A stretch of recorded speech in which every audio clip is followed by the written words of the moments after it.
আসসালামু আলাইকুম।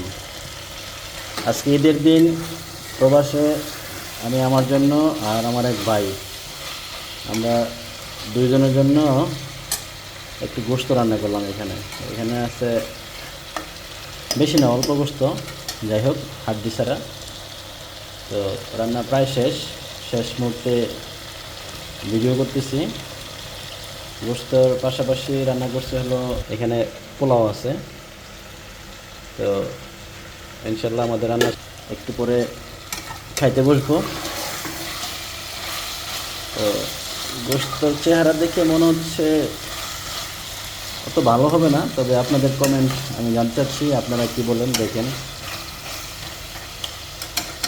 তবে প্রবাসের মাটিতে যাই রান্না করে খাইতেছি, মাশাল্লাহ মাশাল্লাহ সব কিছু ভালো লাগতেছে।